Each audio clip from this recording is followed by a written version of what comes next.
ಜನನಾಯಕನ್ cinema ಹೇಗಿದೆ? ಸಿನಿಮಾದ one line ಕಥೆ ಏನು? ಈ ಸಿನಿಮಾದಲ್ಲಿ ನಟ ದಳಪತಿ ವಿಜಯ್ ಅವರ ಆಕ್ಟಿಂಗ್ ಮಾತ್ರ ನೆಕ್ಸ್ಟ್ ಲೆವೆಲ್ ನಲ್ಲಿದೆ. ನಮಸ್ಕಾರ, ಜನರಲ್ ಟಿವಿ ಕನ್ನಡಕ್ಕೆ ಸ್ವಾಗತ. ಇದೇ ತರದ ಇಂಟ್ರೆಸ್ಟಿಂಗ್ ಮಾಹಿತಿಗಳಿಗಾಗಿ ನಮ್ಮ ಚಾನಲ್ಗೆ ಈಗಲೇ ಸಬ್ಸ್ಕ್ರೈಬ್ ಆಗಿ.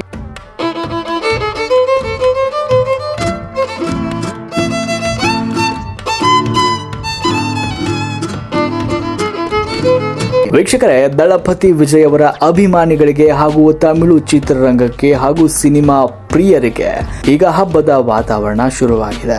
ದಳಪತಿ ವಿಜಯ್ ಅವರ ಅಭಿನಯದ ಎಚ್ ವಿನೋದ್ ಅವರ ನಿರ್ದೇಶನದಲ್ಲಿ ಮೂಡಿ ಬಂದಿರುವ ಬಹು ನಿರೀಕ್ಷಿತ ಸಿನಿಮಾ ಜನನಾಯಕಂ ಈಗ ಬಿಡುಗಡೆಯಾಗಿದೆ.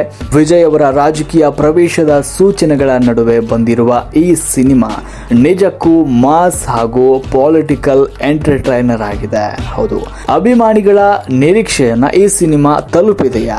ಬಾಬಿ ಡಿಯೋಲ್, ಮಮಿತಾ ಬೈಜು ಹಾಗೂ ಪೂಜಾ ಹೆಗ್ಡೆ ಅವರ ಅಭಿನಯ ಈ ಸಿನಿಮಾದಲ್ಲಿ ಹೇಗಿದೆ? ಬನ್ನಿ ಇವತ್ತಿನ ವಿಡಿಯೋದಲ್ಲಿ ಸಂಪೂರ್ಣವಾಗಿ ನೋಡ್ತಾ ಹೋಗೋಣ. ಮೊದಲಿಗೆ ಈ ಚಿತ್ರದ ಕಥೆಯ ಬಗ್ಗೆ ಹೇಳೋದಾದ್ರೆ, ಜನನಾಯಕನ್ ಹೆಸರೇ ಹೇಳುವಂತೆ ಇದು ಒಬ್ಬ ಸಾಮಾನ್ಯ ನಾಯಕ ಜನಸಾಮಾನ್ಯರ ಧ್ವನಿಯಾಗಿ ಬದಲಾಗುವ ಅದ್ಭುತವಾದ ಪಯಣ. ಸಾಮಾನ್ಯ ಜನರ ಹಕ್ಕುಗಳಿಗಾಗಿ ಸಮಾಜದಲ್ಲಿ ನಡೆಯುವ ಭ್ರಷ್ಟಾಚಾರ ಮತ್ತು ರಾಜಕೀಯ ವ್ಯವಸ್ಥೆಯ ವಿರುದ್ಧ ಹೋರಾಡುವ ನಾಯಕನಾಗಿ ದಳಪತಿ ವಿಜಯ್ ಅವರು ಇಲ್ಲಿ ಕಾಣಿಸಿಕೊಂಡಿದ್ದಾರೆ. ವ್ಯವಸ್ಥೆಯ ಕರಾಳ ಮುಖವನ್ನ ಬಯಲಿಗೆ ಎಳೆಯೋದಕ್ಕೆ ವಿಜಯ್ ಅವರು ಕೈಗೊಳ್ಳುವ ನಿರ್ಧಾರಗಳು, ಅವರ ಹಾದಿಯಲ್ಲಿ ಬರುವ ಸವಾಲುಗಳು ಮತ್ತು ಶಕ್ತಿಶಾಲಿ ವಿಲನ್ ಆಗಿ ಇಲ್ಲಿ ಬಾಬಿ ಡಿಯೋಲ್ ಅವರು ಕಾಣಿಸಿಕೊಂಡಿದ್ದಾರೆ. ಇವರಿಬ್ಬರ ನಡುವೆ ರೋಮಾಂಚಕ ಕಾದಾಟವೇ ಈ ಸಿನಿಮಾದ ಮುಖ್ಯ ಕಥಾವಸ್ತು. ಇನ್ನು ಕಥೆಯಲ್ಲಿ ಬರೀ ರಾಜಕೀಯ ಅಷ್ಟೇ ಅಲ್ಲದೆ ಭಾವನಾತ್ಮಕ ಅಂಶಗಳಿವೆ. ಆಕ್ಷನ್ ಹಾಗೂ ಸಮಾಜಕ್ಕೆ ನೀಡುವ ಉತ್ತಮ ಸಂದೇಶವನ್ನ ಇಲ್ಲಿ ನಿರ್ದೇಶಕರು ಕಟ್ಟಿಕೊಟ್ಟಿದ್ದಾರೆ. ಇನ್ನು ಈ ಸಿನಿಮಾದ ಅತಿ ದೊಡ್ಡ ಪ್ಲಸ್ ಪಾಯಿಂಟ್ ಅಂದ್ರೆ ದಳಪತಿ ವಿಜಯ್ ಅವರ ಎನರ್ಜಿ ಮತ್ತು ಸ್ಕ್ರೀನ್ ಪ್ರೆಸೆನ್ಸ್. ಹೌದು, ದಳಪತಿ ವಿಜಯ್ ಅವರು ಪ್ರತಿಯೊಂದು ಸೀನ್ ಅಲ್ಲೂ ಕೂಡ ಮಾಸ್ ಮ್ಯಾನರಿಸಂ, ಡೈಲಾಗ್ ಡೆಲಿವರಿ ಹಾಗೂ ಡ್ಯಾನ್ಸ್ ಅಭಿಮಾನಿಗಳಿಗೆ ಶಿಳ್ಳೆ ಚಪ್ಪಾಳೆ ಹೊಡೆಯುವಂತೆ ಮಾಡುತ್ತೆ. ವಿಶೇಷವಾಗಿ ಮಾಸ್ ಆಕ್ಷನ್ ಸೀನ್ಗಳಲ್ಲಿ ಮತ್ತು ಸೀರಿಯಸ್ ಪೊಲಿಟಿಕಲ್ ಸಂಭಾಷಣೆಗಳಲ್ಲಿ ವಿಜಯ್ ಅವರ ನಟನೆ ನೆಕ್ಸ್ಟ್ ಲೆವೆಲ್ ಆಗಿದೆ. ಇನ್ನು ಈ ಒಂದು ಚಿತ್ರದಲ್ಲಿ ಪ್ರತಿಯೊಬ್ಬ ನಾಯಕನಿಗೂ ತಕ್ಕಂತೆ ಖಡಕ್ ವಿಲನ್ ಇರಬೇಕು.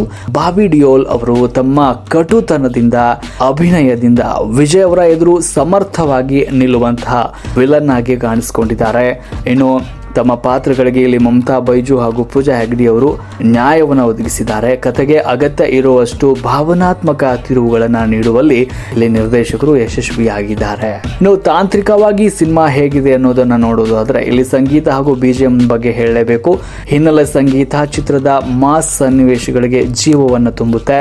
ಮಾಸ್ ಸೀನ್ಗಳಲ್ಲಿ ಬರುವ ಬಿಜಿಎಂ ಪ್ರೇಕ್ಷಕರನ್ನ ರೋಮಾಂಚನಗೊಳಿಸುತ್ತೆ. ಇನ್ನು ಛಾಯಾಗ್ರಹಣದ ಬಗ್ಗೆ ನೋಡೋದಾದ್ರೆ, ಮಾಸ್ ಸೀಕ್ವೆನ್ಸ್ ಹಾಗೂ ವಿಶಾಲವಾದ ಆಕ್ಷನ್ ಸೀನ್ಗಳನ್ನ ಇಲ್ಲಿ ತುಂಬಾನೇ ಅದ್ಭುತವಾಗಿ ಕ್ಯಾಮೆರಾದಲ್ಲಿ ಸೆರೆ ಹಿಡಿಯಲಾಗಿದೆ. ಇನ್ನು ಆಕ್ಷನ್ ಸೀನ್ಗಳು, ಸ್ಟಂಟ್ ಸಂಯೋಜನೆ ಆಗಿರಬಹುದು, ಆಕ್ಷನ್ ಪ್ರಿಯರಿಗೆ ತುಂಬಾನೇ ಇಲ್ಲಿ ಎಂಟರ್ಟೈನರ್ ಆಗಿದೆ. ಅದ್ಭುತವಾದ ಸ್ಟಂಟ್ ಅನ್ನ ಇಲ್ಲಿ ಮಾಡಲಾಗಿದೆ ಈ ಸಿನಿಮಾದಲ್ಲಿ. ಇನ್ನು ಈ ಸಿನಿಮಾದ ಪ್ಲಸ್ ಹಾಗೂ ಮೈನಸ್ ಅಂಶಗಳನ್ನ ನೋಡ್ತಾ ಹೋಗೋಣ.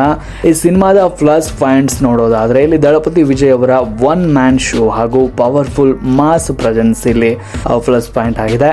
ಇನ್ನು ಎಚ್ ವಿನೋದ್ ಅವರ ಗಟ್ಟಿ ಕಥಾಹಂದರ ಹಾಗೂ ಸಾಮಾಜಿಕ ಸಂದೇಶ ಇರುವ ಕಥೆಯನ್ನ ಇಲ್ಲಿ ನಾವು ನೋಡಬಹುದಾಗಿದೆ. ಜೊತೆಗೆ ಹೈ ವೋಲ್ಟೇಜ್ ಆಕ್ಷನ್ ಸೀನ್ಗಳು ಮತ್ತು ಮಾಸ್ ಡೈಲಾಗ್ಗಳು ಕೂಡ ಈ ಸಿನಿಮಾದ ಪ್ಲಸ್ ಪಾಯಿಂಟ್ಸ್. ಇನ್ನು ವಿಲನ್ ಬಾಬಿ ಡಿಯೋಲ್ ಅವರ ಖಡಕ್ ಅಭಿನಯ ಕೂಡ ಈ ಸಿನಿಮಾದ ಪ್ಲಸ್ ಪಾಯಿಂಟ್ಸ್ ಅಂತಾನೆ ಹೇಳ್ಬಹುದು. ಇನ್ನು ಮೈನಸ್ ಪಾಯಿಂಟ್ಸ್ ನೋಡೋದಾದ್ರೆ, ಇಲ್ಲಿ ದ್ವಿತೀಯಾರ್ಧದಲ್ಲಿ ಅಂದ್ರೆ ಸೆಕೆಂಡ್ ಹಾಫ್ ನಲ್ಲಿ ಕೆಲವು ಕಡೆ ಕಥೆಯ ವೇಗ ಕೊಂಚ ನಿಧಾನ ಆಗುತ್ತೆ ಅಂತ ಅನಿಸುತ್ತೆ. ಕೆಲವೊಂದು ಕಡೆ ಹಳೆಯ ಪೊಲಿಟಿಕಲ್ ಸಿನಿಮಾಗಳ ಛಾಯೆ ಕೂಡ ನಿಮಗೆ ಕಾಣಿಸಬಹುದು. ಇದನ್ನ ಬಿಟ್ರೆ ಯಾವುದೇ ಮೈನಸ್ ಪಾಯಿಂಟ್ ಈ ಸಿನಿಮಾದಲ್ಲಿಲ್ಲ. ಕೊನೆಯದಾಗಿ ಹೇಳ್ಬೇಕಂದ್ರೆ, ಜನನಾಯಕನ್ ಸಿನಿಮಾ ದಳಪತಿ ವಿಜಯ್ ಅಭಿಮಾನಿಗಳಿಗೆ ಸಂಪೂರ್ಣ ಮಾಸ್ ಹಬ್ಬ ಅಂತಾನೆ ಹೇಳ್ಬಹುದು. ಸಮಾಜಕ್ಕೆ ಒಳ್ಳೆಯ ಸಂದೇಶ ನೀಡುವ ಜೊತೆಗೆ ಕಂಪ್ಲೀಟ್ ಕಮರ್ಷಿಯಲ್ ಎಂಟರ್ಟೈನರ್ ಆಗಿ ಈ ಸಿನಿಮಾ ಮೂಡಿ ಬಂದಿದೆ.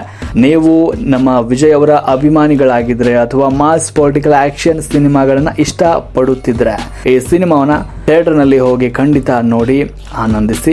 ನೀವೀಗಾಗಲೇ ಜನನಾಯಕನ್ ಸಿನಿಮಾ ನೋಡಿದ್ರೆ ನಿಮಗೆ ಈ ಸಿನಿಮಾ ಹೇಗೆ ಅನಿಸ್ತು ಅನ್ನೋದನ್ನ ಕಮೆಂಟ್ ಅಲ್ಲಿ ತಿಳಿಸಿ. ಜೊತೆಗೆ ವಿಡಿಯೋ ಇಷ್ಟ ಆಗಿದ್ರೆ ಲೈಕ್ ಮಾಡಿ, ನಿಮ್ಮ ಸ್ನೇಹಿತರೊಂದಿಗೆ ಶೇರ್ ಮಾಡಿ ಹಾಗೂ ನಮ್ಮ ಚಾನಲ್ಗೆ ಸಬ್ಸ್ಕ್ರೈಬ್ ಆಗೋದನ್ನ ಮರಿಬೇಡಿ. ಮತ್ತೊಂದು ಸೂಪರ್ ರಿವ್ಯೂ ಜೊತೆ ಮತ್ತೆ ಸಿಗೋಣ ಮುಂದಿನ ವಿಡಿಯೋದಲ್ಲಿ. ನಮಸ್ಕಾರ.